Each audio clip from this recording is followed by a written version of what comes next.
Excuse me, the vice president has to catch a train in about an hour.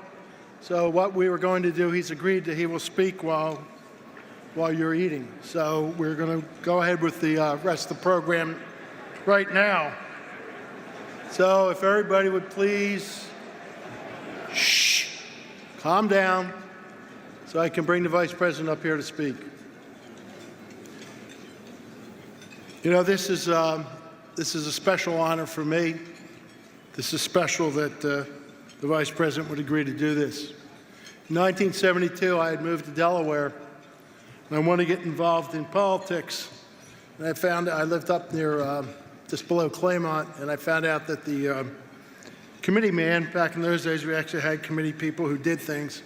A guy named Stan Kishork was an operating engineer with the Operating Engineers Labor Union. I went to him and asked him what could I do to get involved in politics. I was a Democrat, the first Democrat in my family, and I said, well, he said, look, there's this young guy on county council.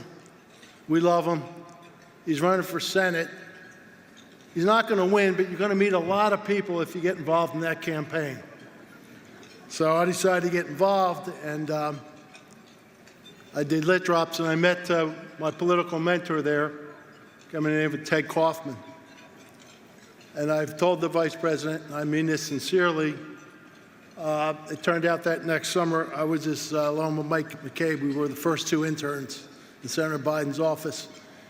And I told the vice president, and I mean this sincerely, I would not be here tonight if he had not given me the opportunities that I had back in 1972 and 73. By the way, he knew he was going to win that election. And the rest of us, we were too naive to believe that we couldn't win it. Anyway, it is my great, great honor to introduce our keynote speaker tonight, the 47th Vice President of the United States, Delaware's Joe Biden.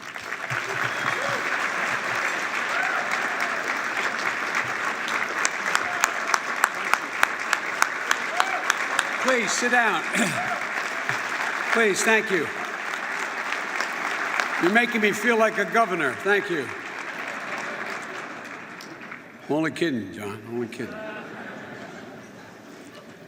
Folks, please continue to eat. I served in the Senate for 36 years. I'm accustomed to not being taken seriously. So please, look, folks, I apologize.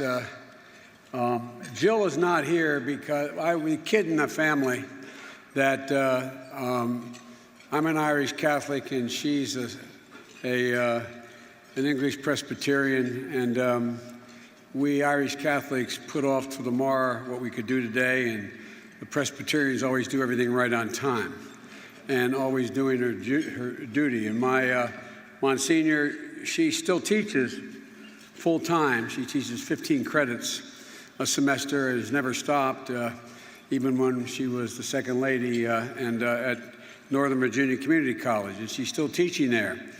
And she wanted to come up to be here tonight, although I don't think she'd miss hearing one of my speeches. But not knowing the gravity of what was about to take place, and when she heard, as we were going to head to the train, that the University of Delaware is closed down and we're worried about what was the streets and roads in Baltimore and South, and knowing she had to be at school tomorrow at 8:30, she said she was staying home. So I wish she were here to see you all, and I wish she were here to take the credit I think she does deserve. When I met Jill, and I'm excused, as we used to say in the Senate, maybe we still do, point of personal privilege, I married to Jill because of Fred Sears, literally. Now, let me explain that very quickly. Fred and I were at University of Delaware together. We each got back our tax return. Mine was $89. I don't know what his was.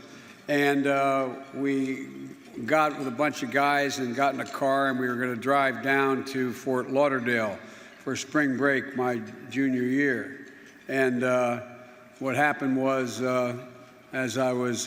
got down there, and for some reason, it was what you expected. It was crowded and everything. And Fred said to me, he said, you know, for $25 you can get a round trip on Caribe Air, it was called, to Nassau. Let's go to Nassau. And there was a guy that I nicknamed Crash McCran, a fullback on the football team. Back in those days, I don't want to date myself more than is already obvious, but he looked like and thought he was Rock Hudson, who was a heartthrob at the time. And so we got there, as Fred will tell you, in St. Thomas, in Paradise Island, and we in the Bahamas, and we realized all the public beaches were all the townies. None of the college girls were there. They were all at the private hotels. And you had to be a member of the hotel to get in the beach. There were chain link fences that went down right to the water. And so we were at the beach looking over at a hotel called the British Colonial Hotel. It was a pink hotel. It was beautiful, and all these beautiful girls on the beach, college co-eds, and we couldn't figure how to get in. And I think, Fred, I can take credit for the idea. People had taken their towels as they walked down to the beach and thrown them over the chain link fence to let them hang there. And they said British Colonial on them. So we hoisted 3 of the towels, wrapped them around us, and we walked in. It was a classic hotel in the islands, and you walk in, there's a reception desk, and then glass doors leading out to a pool and then out to the ocean. And so we just walked right through like we were guests, and we walked out, and there was a lovely brunette girl and a beautiful blonde girl there, and I turned and I said, I got the blonde. And Crash McCran said, no, I got it. And Fred said, let me settle this, I'll flip a coin. And they flipped the coin, I won the flip of the coin. At least he said I did. I don't know whether I really did. And I went up and introduced myself to this young woman, and I told her my name, and she told me her name, and I fell as, excuse me, Monsignor, as my uncle would say, ass over tin cups in love, and never went out with another woman again in my life until I lost her, and then found out that Jill, first time I took Jill out, Fred, she showed me a picture she had in her wallet, a picture of she and Nelia, my deceased wife, which was bizarre because I was campaigning at the university, and they were both bored with my speech, and they were sitting together, and they got to know one another. So it's all because of Fred Sears that anything good has ever happened to me. And in Washington, as Tommy can tell you, I'm known as Jill Biden's husband. Y'all think I'm kidding, I'm not. Tell you one more quick story. Jill's favorite day is Valentine's Day. And the first Valentine's Day, we were there in the White House. The Vice President's office in the West Wing faces the famous Eisenhower building, the Executive Office building. And there's 3 tiers of stairs, big wide stairs coming down on a street that's been closed. And when you walk down the stairs, you look right into the Vice President's office. And there's 4 16-foot by 4-foot wide windows with I don't know how many panes of glass in it. And I was meeting with the president. Jill went down and got the maintenance guy late on the night before Valentine's Day and got a ladder. And with that kind of paint you use when the kids use, in school, that wipes off easily, on every pane of glass she put a heart and it said, Joe loves Jill. And so the press was coming down, and Jay Carney, who became the president's press person, was my press guy. And they said, they want you to do tomorrow morning, they want you to do CBS Morning News with a reporter who was relatively well known then, Juju Chang. And so I went ahead and did it. I was getting mic'd up in the executive offices, and that morning for the 7 o'clock, the first round in CBS Morning News, and we were getting mic'd up, and they were putting up the big lights and everything, and we were sort of knee to knee, and she looks at me, she said, everybody says you and your wife have a great love affair going. And I said, I think so. And then I said, absolutely true story, my word is a Biden. I looked at her, I said, but I said, everybody knows I love Jill more than she loves me. And she looked me straight in the eye and said, "That's what everybody says." Swear to God. And then she said, "You know, I did a 3-part series I had never seen on what makes marriages last the longest and romantic." Not just the longest, but longest and romantic. You all know when somebody in their 60s or 70s walking along with their spouse, you can tell whether there's still some electricity there, just the way they walk and talk to one another. And she said Harvard and Stanford had done this 10-year study about what makes that happen. And they said, "You know what the conclusion was?" I said, "No." She said, "When the husband loves the wife more." So I'll be married the rest of my life, and romantically married, but not very well treated. But look, thank you on behalf of Jill. Thank you for recognizing. I'm very, very, very presumptuous of me, but I'm very proud of her. There's not a thing she has not been able to step up and do, from her focus on military families to all the work she's done on education. She's still deeply involved in the Biden Cancer Initiative. That's why I have to catch the train. I have 4 major cancer initiatives that I'm doing in California. One of the largest cancer and healthcare symposiums put on in the United States is sponsored by J.P. Morgan. I'm keynoting that tomorrow and on Thursday.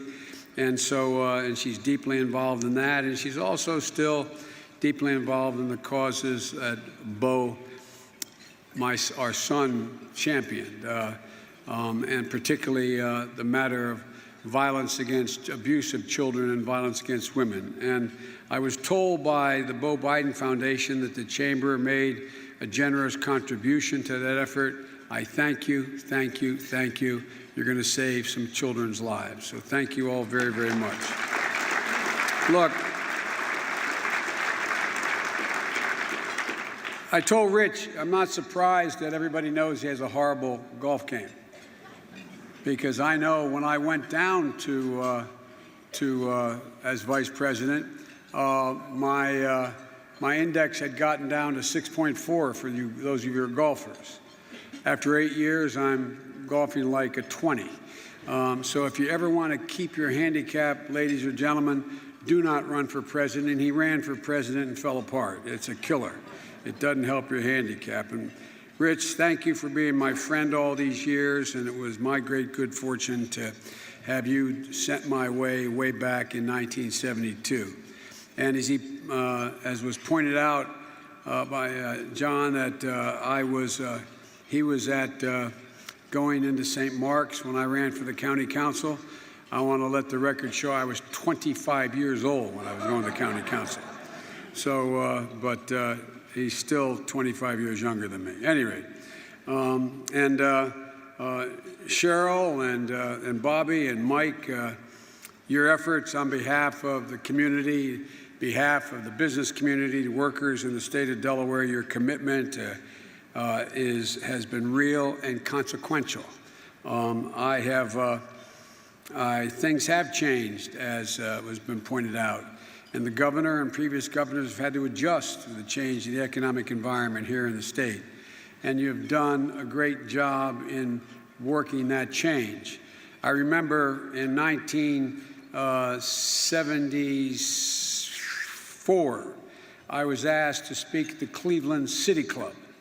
And it's a well-known club that has speakers and of consequence. And the only reason I was invited is a guy named John Dean had to cancel for other reasons. And so I got invited to speak. And I was 32 years old, and show you how things have changed. The MC got up and said, "And now I'd like to introduce the senator from DuPont." I mean Delaware. Somebody said in the surprising video I saw when I found out I'm being honored tonight that, you know, people know Delaware where Joe Biden's from. Well, we've gone from a state that was overwhelmingly, and I think well served by one of the 8th largest corporation in the world when I got elected in 1972, to a corporation that's still going to make great contributions, but things have fundamentally changed. And because of the work of the people I just named and the commerce, we've adjusted. We've adjusted, and we're getting stronger. And to state the obvious, I'm extremely honored to be in Carol Carpenter's company and being honored with the Marvel Cup. I was honored to serve as vice president for these last 8 years, but as I said earlier, and used to unintentionally offend people in the White House, the greatest honor of my life was serving the state of Delaware as United States Senator. And I mean that sincerely. It's because, as I said, and I wasn't joking, for people to know you well, know your faults, know your foibles, know your shortcomings, and they know them all in this small state, and still vote for you is an enormous compliment. I remember back in when Pete DuPont was ending his term as governor, I was up for re-election, and it was assumed that there would be this race between Pete DuPont, who was an incredible governor and a really very, very popular guy, and me. And I remember we did a poll, and I later talked about it with Pete. He did a similar poll. And they asked the question, how many people in Delaware have personally met Joe Biden? This was in the 1980s. And 67% of the people of Delaware swore they personally met me. Have you met him 3 or more times? 39%, for real. Because like all of you, and like nobody more than Tommy, Senator Carper, you know, I held town meetings every year. I was all over the state and enjoyed it my entire career. So I thank all of you. I thank the people of Delaware. I thank you for putting up with my foibles, and as well as I have to tell you that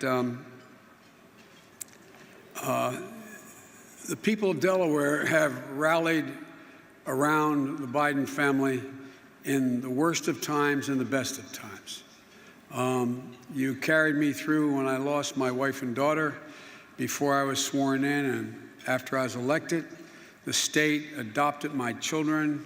It was, I mean, the personal things that were done for me and my family, with my sister and my brother-in-law, Jack, who are here tonight, helping me raise my children, was amazing. I mean, the 1,000 little things that were done to make my boys more comfortable, to make me more comfortable, to welcome me. It was, I don't think it could have happened, and I mean this sincerely, anywhere else. And the good times, you were there to celebrate with me, and the way you all embraced my beau, Democrat, Republican, you all, it mattered. Those who've been through tough times, and a lot of people have been through in this room tougher times than I have, you know what it means to be the recipient of empathy and recipient of help. It matters. That touch matters. It matters. And you, many of you in this room, many of you I know very, very well, and even those I don't know well, just walking by and just laying your hand on my shoulder, just being there. It's amazing. It's amazing. You're an amazing, amazing group of people, and this is an amazing state. And I'd never be able to repay the state for all, and the people in the state, all they've done for me, so many people. Folks, it was here that I learned politics. I learned that it can and should be an honorable profession. I've been proud my whole life to be engaged in public service. I hope, like many others in this room, Mike Castle and others, who's one of my close friends, that we've demonstrated you can be honorable and put your state first before your own interest and be rewarded for it. It's not only the right thing to do, it's not even bad politics. But today, things have changed. Folks, think about it, that because of the good graces of the people of Delaware, I've served this state, this county, since 1970, the state since 1973. And I was extremely close and still am with Jane, but with Bill Roth. Bill Roth and I served together, and we were ideologically different on economic policy. But never once, think about this, I challenge anyone you to ever think of a single time there was ever a crossword. Ever. Not once in over 30 years. And there wasn't a single time when it wasn't a matter of principle. If Bill needed assistance, I wasn't there for him and he wasn't there for me. Not once. Not one single time. And Mike got engaged before I did. He was a state senator before I was a county councilman. But Mike and I have been friends for so long, and never one single time, not one time in over 46 years now, has there been a crossword between Mike and me. Not once. Not once. Two of the leading Republicans in the history of this state and leading Republicans in the nation, and not one single time, became my friends. We respect one another. Which leads me to a larger point, and that is, when you get to know someone personally, no matter how much you may differ ideologically, it changes your whole perspective. When you know that your colleague is having a problem because he has a daughter that's sick, or a wife that has breast cancer, or a husband that is, it's just hard to let yourself be sucked into the personal attacks. It matters. President Obama always kidded me because there are certain mantras I'd continue for the entire time in the White House. He'd refer to me to his friends as I was like his older brother. Older brothers can say things to younger brothers in private and sometimes in public that you can't if you're the same age. And one of the things he always would kid me about is, as Joe says, all politics is personal. It's all personal, particularly foreign policy. It's all personal. And the fact of the matter is that that's the Delaware way. I was taught that way. Delaware is about getting everyone in a room, no matter how tough the problem, no matter how strong the disagreements, and staying in that room until we can work it out. I can't think of a major problem, Tommy, in all the times you and I have served, where we couldn't get the people in both parties in a room until we got a solution. Because they all put Delaware first.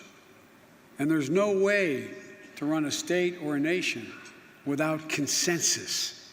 It's the nature of the beast. You need consensus under our system. That's the Delaware way. And when I was coming up, it was also the way nationally. It was also the way when I got to the Senate. It was the American way. I'd watch James O. Eason from Mississippi get up there and talk about what we had to do and all the problems are there, and getting a hell of a match with Teddy Kennedy over the Voting Rights Act and continuation of it. And they'd both go downstairs to the Senate dining room and they'd have lunch together. They still talk to one another. When I got to the Senate, the nation was more divided than it is today substantively. The war in Vietnam was ripping families apart. Not just the nation, but families. Friends, go back if you're old enough, the Vietnam generation. You had friends who didn't speak to you because of your view on one side or the other of that war. I remember when I ran in '72 and I was pushing the women's movement. It was because in the circles in some parts of the state, I must be gay if I am. What the hell does that have to do with anything? When I wrote the Violence Against Women Act, Biden was writing the Violence Against Women Act because he was setting up indoctrination centers for liberated women. Just go back and look at the papers from that era when the legislation was written. Any discussion of the Coastal Zone Act then, and you made adjustments necessary, of the Coastal Zone Act, it was about punishing corporate America. Folks, it was much more divided. But our political system was not broken. The political system was not broken. Today, on every single major issue, from same-sex marriage to infrastructure to foreign policy, there's a consensus of Americans between 54% and 68% who agree on every major issue. So why is it not working? The political system is broken. Gerrymandering and the Supreme Court decision of unlimited funding in campaigns. But more importantly than that, as all of you know, I've served in the Senate a long time. I make no apologies for my progressive record that sometimes bothers the business community. I make no apologies for it. It's who I am. But here's the deal, guys. I'm the guy who, on his deathbed, Strom Thurmond asked to do his eulogy. 100 years old, I got a phone call from the nurse's station from his wife. Said, "Now, Joe, I'm standing here with Strom's doctor. He asked me if you'd do a favor. Will you do his eulogy?" I did. Over 100,000 people in Columbia, in that big Baptist church, as well as lining the streets and loudspeakers. Jesse Helms was my nemesis for years. When he died, his wife, I went to the funeral, one of only 2 Democrats. His wife and his son that he adopted, who was seriously physically handicapped, and his 2 daughters came out, met 48 Republican senators and 2 Democratic senators. Chris Dodd and I walked up to me and said, "Joe, we put your Obama-Biden signs on our lawn. We voted for you." I didn't agree. I ran, when I ran the first time, against everything that Strom stood for and Jesse Helms stood for. But people change. People change. One of my closest friends, as you all know, has a volatile temper, not that I've ever had one. The second craniotomy, they clipped the temper cord. That's why they went in a second time. I remember a letter to the editor. The reason they went back in the second time for Biden's aneurysms was because they couldn't find a brain the first time. But one of my closest friends, who's dying right now, the same thing my beau died of, John McCain. I spend time with his family all the time. Last night with Megan for a long, long talk. John, I am now chairman of the Constitution Center in Philadelphia. We gave John our award from the Constitution Center. Of the 11 people who've gotten it in the last 11 years, 5 went on to win Nobel Prizes, a serious group of people. John made a speech that everyone should read. An underlying speech is what all of you know in your gut, Democrats and Republicans alike, and I find no distinction. I think Tom and Chris would tell you in the Congress, it's the same way. Democrats and Republicans agree on what I'm about to say, elected officials. And that is that politics in America is broken. It's gotten too petty. It's too partisan. It's too personal. It's ugly. And in order to realize the enormous potential of this country, we have to get back to some basic norms of political behavior. We have to return and be guided by the politics that was so long guided both political parties, not that we didn't have bitter, bitter fights. The first was when my friend John McCain said we have to get rid of these two new isms that have popped up in America, not shared by the vast majority of Democrats or Republicans.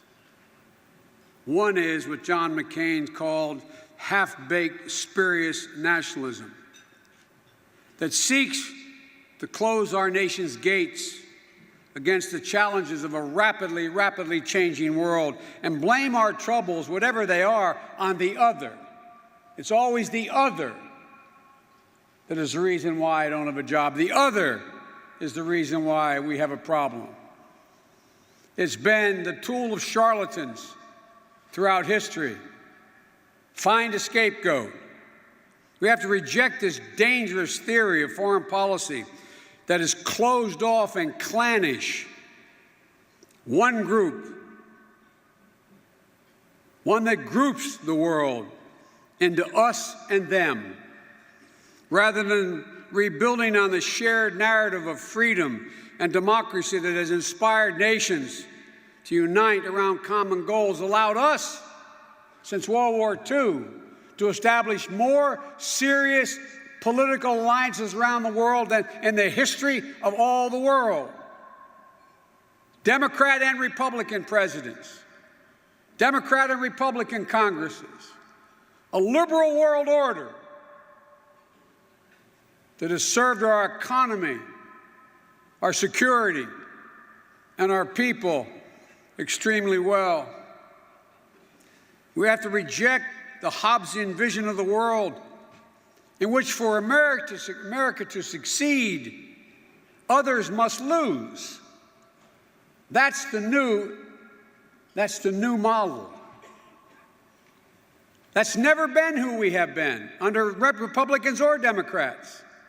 We believe we succeed when other nations grow, when economies grow, when freedom is injected. It's never been a zero-sum game for the United States of America. It's never been in order for us to succeed, the others must lose. Or as Hobbes put it, a war of all against all. That is a new burgeoning norm in the history of American foreign policy. We have to remember who we are as Americans. We must place our democratic principles back at the center of our foreign policy. America is led not only by the example of our power, but by the power of our example. That's why the rest of the world has repaired to us, and we've been able to lead it for over 70 years. The power of our example. The second dangerous notion is being promulgated by these same people is this phony populism. George Will, up at the National Constitution Center earlier, characterized it as, quote, giving majority rule priority over liberty, over rights, over due process when they conflict, as they frequently inevitably will, with majority impulses. We hold these truths self-evident, that all men and women are created equal. We mean it. We don't always live it, we mean it. Ladies and gentlemen, we're the only country in the world that not only has that verbiage, but set up an institutional structure that says even if a majority of Americans say that we're going to ignore one of the Bill of Rights, it can't be done. Well, look, I'll conclude by saying this. David Brooks wrote about a month ago in the Times, another conservative columnist. He said, the moral fabric of society is invisible but essential. Some use their public positions to dissolve it so they can have the open space for their selfishness. We cannot let this happen. It's imperative we understand the danger of the erosion of this invisible moral fabric And you know what that is. It's basic fundamental concepts of decency, honesty, dignity, respect, giving hate no harbor, leaving no one behind, understanding as Americans we're part of something much bigger. America has been an idea. That's what both parties have always embraced. We cannot use our public positions the way they're being used by some in both parties. We have to use those positions to reweave the values that are American values back in the fabric of our political system. We need to start to talk to one another again. We don't do that. Quick story. I went up, every time there'd be trouble in the administration, I'd be the guy sent up the hill to settle it. I decided to go to the Senate dining room, Tommy. I told Tommy this, to have lunch where the two big tables where the parties could sit down and have lunch with Democrats and Republicans. There's no table anymore. It's gone. They're just lounge chairs. There's not a single place you can go in the United States Senate and sit down with your Republican colleagues and have a candid conversation. None. Zero. We need to listen more. My dad used to say, I don't expect the government to solve my problems, but I do expect them, Joey, to understand my problem. Once again, we need to listen to the middle class, men and women. So many, even with jobs, feel alienated. You know, as Yeats said in a poem he wrote about Easter rising, he said, all's changed utterly. A terrible beauty has been born. The economy of the world is changing. And for a lot of middle-class people who have been able to live the middle-class dream, they are in danger. They are scared to death they're going to lose their ability to make it. I was with a friend I grew up with in Claymont who drives truck. He joked with me, he said, Joey, I'm retired because only you guys in policy can keep working. And he said, but my son Johnny, he's still driving. They make $80,000 to $100,000 a year breaking their neck. He said, but Joey, he knows he's going to have no job in 6 years. It's all going to be automated. No more truck drivers. Progress moves on. We're not offering answers to these people. They have legitimate concerns. There are answers, which I'll not take the time to go into. But we're not listening, and my party's not listening either. These are not reprehensible people. They're legitimate people, black, white, Hispanic, who are worried about their future. We have to rebuild the muscle memory that has allowed us the narrative at consensus in our national political system. We have to stand up for the American story. As Brooks said, he went on and said, human beings cannot be rallied about, can be rallied around only one of three things: religion, tribe, or ideals. Think of what we're being rallied around now, around tribes. Who are you? Not ideals. This is a country built on ideals. That's who we are.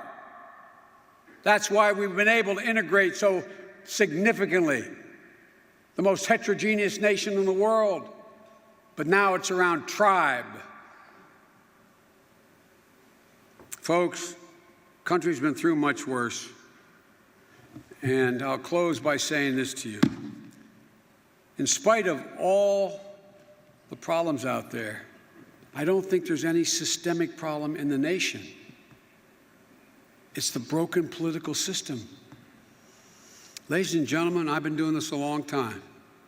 I've always been referred to as the White House optimist, middle-class Joe, which in Washington is not meant as a compliment. It means you're not sophisticated. But I know why we're who we are, because of a vibrant middle class. I've spent more time with the Chinese leader, Xi Jinping, than any leader in the world. I've had over 25 hours of private dinners with him, just he and I and an interpreter. We were in Chengdu, a town of 22 million people on the Tibetan Plateau. And he turned to me and he said, this is now almost 2 years ago. He said, can you define America for me? And I said, yes, I can, in one word, and I mean it: possibilities. Possibilities. Unlike any other nation in the world. Not hyperbole. Unlike any other nation in the world. We believe in possibilities. Anything's possible in America. Where has that gone? Where has that gone? Folks, we're better positioned than any nation in the world to own the 21st century. We are energy independent for the remainder of this century. We have the most productive workforce in the world, objectively, 3 times as productive as workers in Asia, factually. We have more great research universities than all the rest of the world combined because of a guy named Dwight D. Eisenhower after Sputnik. Every major innovation has come out of those universities. I was just with the chairman of the board of Google, who's working with me on some other matters, and he pointed out at a conference we both did that the only reason there's a Google is because of Stanford University and the research done there and paying for tuitions there. And folks, we are the most agile venture capitalist in the world. There's nothing beyond our capacity. I mean it. This is not hyperbole. There's nothing beyond our capacity. When in America have we ever said, well, I'm not sure we can do that?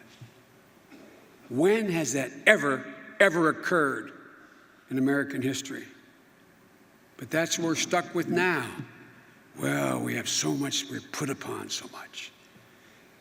Folks, it's time to stand up, reestablish what the Greeks referred to as paideia, decent citizenship, participation. Take it back. Take back and reestablish this moral fabric. This is the outfit that can do it. One of my favorite poets was Seamus Heaney. He just passed away. He wrote a poem called The Cure at Troy. There's a paragraph in it that says, history teaches us not to hope on this side of the grave, but then once in a lifetime, that longed-for tidal wave of justice rises up, and hope and history rhyme. I believe with every fiber in my being, we are better positioned to make hope and history rhyme than any generation in American history. So damn it, get up and do it. Thank you very much.